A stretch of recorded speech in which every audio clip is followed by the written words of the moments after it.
I want to do a video, but it's so many people around, like moving around. And usually I do my videos at night, so I'm not used to like people being all around me while I'm making a video.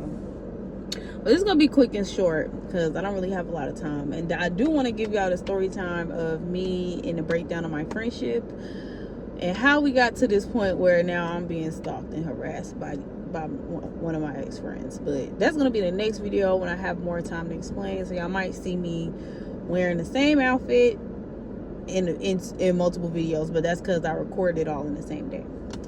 But it's Cariella. I'm back with another video, and my baby's in the back. He's asleep. So this is the best time for me to record. And have y'all been, I've been going to the gym, right? So I've been drinking pre-workout, and when I tell you the aftermath of drinking the pre-workout, just have my body like, it's like I'm tired, but I have a lot of energy somehow. Like my body feels tired, but at the same time, it's feel like I'm just dragging it along to do excursions, and my body's like, okay, girl, like we tired. But this video is gonna be about why people project negativity onto chosen ones and people that are destined for great things and may have a lot of positivity coming into their life. People tend to project negativity onto chosen ones because they may have the jealous spirit. They may have a jealous spirit on them that makes them feel that no one should be better than them. And I feel for chosen ones, it's usually somebody close dynamics and close percentages of us that do this to us first. And we might go through the stages of denial, because I feel like from my perspective in my situation, it was my mother figure that projected a lot of jealousy and anger towards me, just in general, just as I was a little girl growing up.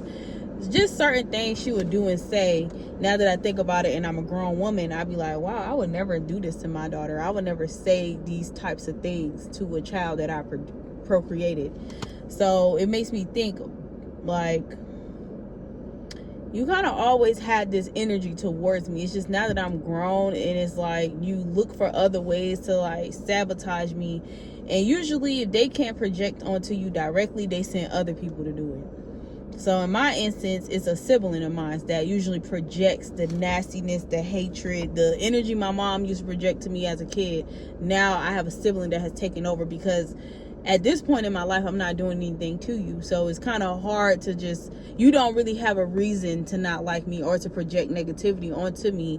And because you feel like you have somebody that holds you accountable for how you treat people around you, you don't want to do it directly. But no one holds this sibling accountable.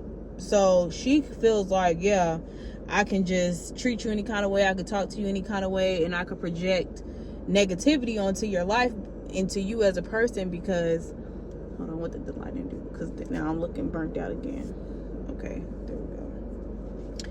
But now they want to project negativity onto you because they feel like they can. Shoot, they doing it. They're not even doing it because they personally want to do it. Because a few videos back, I talked about how I went out of town with my family, and then me and my sister got in a physical altercation before leading up to us going out of town. Now, fast forward months later, and a whole lot of stuff happened with the rental. I had to come out of pocket with all this money.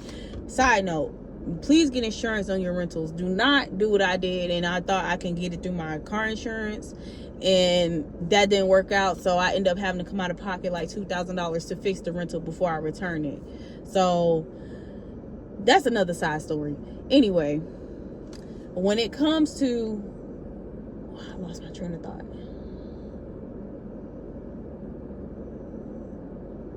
Okay, so with my sibling and the stuff she does, and the fact that she projects this anger for a second party, if I set her down and ask her what is her direct problem with me, she probably won't have an answer. And she doesn't have an answer because she doesn't even know what her problem is with me. This is a taught behavior. This is learned behavior. If a narcissistic, toxic, or just a petty, messy person cannot get to you directly, they will send people to project that energy onto you regardless. This is the most negative, low vibrational thing people can do, but they will do it just off of the strength of I'm jealous that I didn't take the opportunities you took. I'm jealous that I didn't get where you were going. I'm jealous because you look like this and I look like this. It'd be little things. Like, for me, I always felt like out of the females in my family, kind of outcasted because I didn't look like the other females in the family. So it's like when you're a brown skinned person, and don't take this the wrong way when I say this, y'all. I'm not trying to sound any type of weird or strange, because I'm just speaking from my experience. Because, I got a little tan right now. I got a tan going on right now. But as a brown skinned person, I feel like people treat us where we're too light to be considered like hang out with the darker skinned people, and we're too dark to hang with the light skinned people. So it's just kind of like it leaves you this weird in between how people treat you.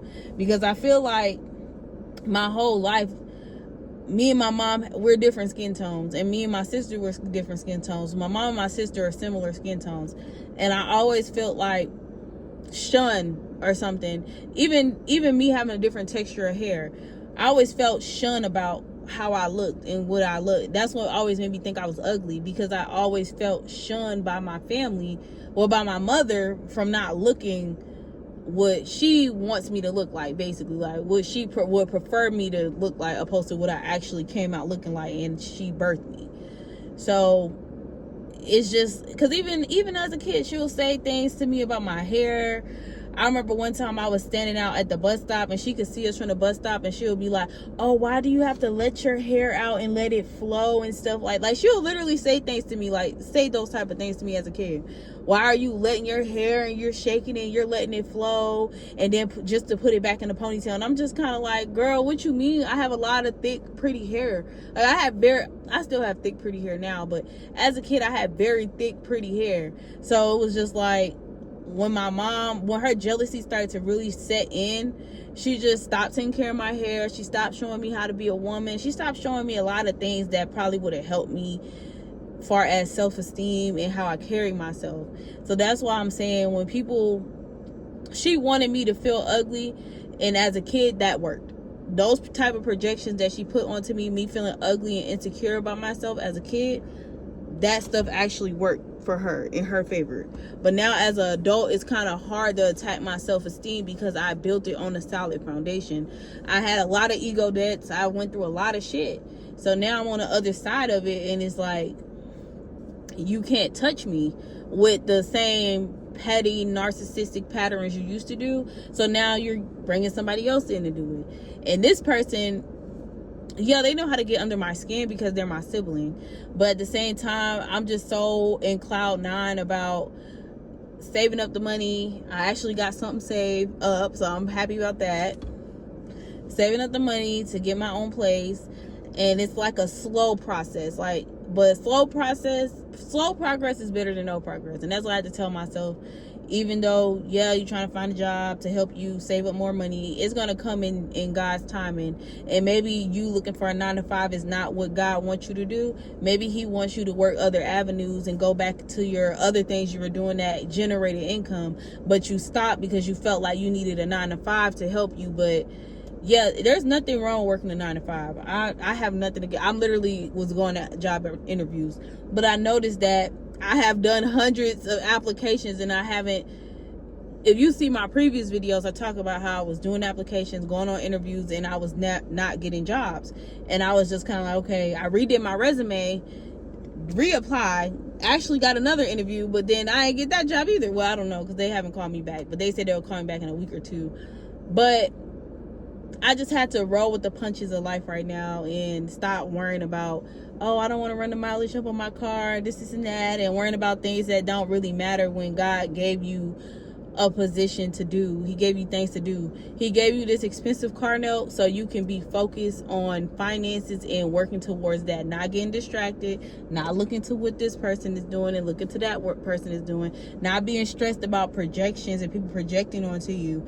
Just moving on with your life and go forward. Only thing a projection is to do is to give you an illusion of who you are. It's to make you think that you're one way, but you're not.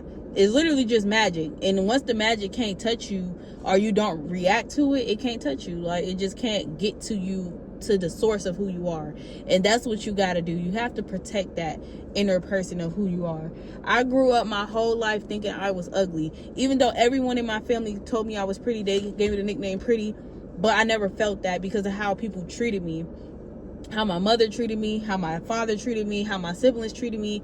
I never felt like I was beautiful. So then as I got older, that projection derailed my life, because when you're an attractive person and you don't know it, people will abuse you. They will hurt you. They will come in to hurt you. Women, friends will abuse your looks to get men, or whatever the case may be. Men will take your looks and use your body up because you look good, and then discard you and feel like they can come back to you whenever they want to. I've been through all that. I done been through friends using me. I done been through men using me. I done been through family using me. I done been through so much, and I realized that one little straw that they pull kind of like rocked my foundation, because having a lack of confidence really affected my life in a negative way. But that was okay for them, for the source. Because the devil works through somebody, but it's pretty difficult when the devil works through somebody who giving birth to you, because you assume that this person is teaching you the right things. But in the back of my mind, I always felt like my parents didn't have my best interest. Like, even as a kid, I felt like that. So all that projection and stuff, and now that I've risen above it, I feel like I'm at the graduation where God is going to help me get to the next level, and then I won't have to look back at this chapter of my life, because my childhood and my 20s was very painful. It was a lot of pain because I was always falling for the illusions. So that's pretty much it. That's all the time I have to really go in depth right now. And I hope you guys like this video. I'm going to do some more videos, and I'm going to get back on track. I'm going to really work on recording multiple videos at one time, well, throughout the day, so I don't have to keep stressing about, I gotta do this and I gotta edit this. I can just kind of do everything at one time, and then I can just post them throughout the week. So I hope you guys have a blessed day. I hope you guys find my information knowledgeable, and you move forward in life and you do positive things, because I also want to start touching on how to transmute energy and how to take the negative and make positive things in your life, how to use it to water and soil your plants. So y'all stay good out here. Don't fall for the projections. I love y'all.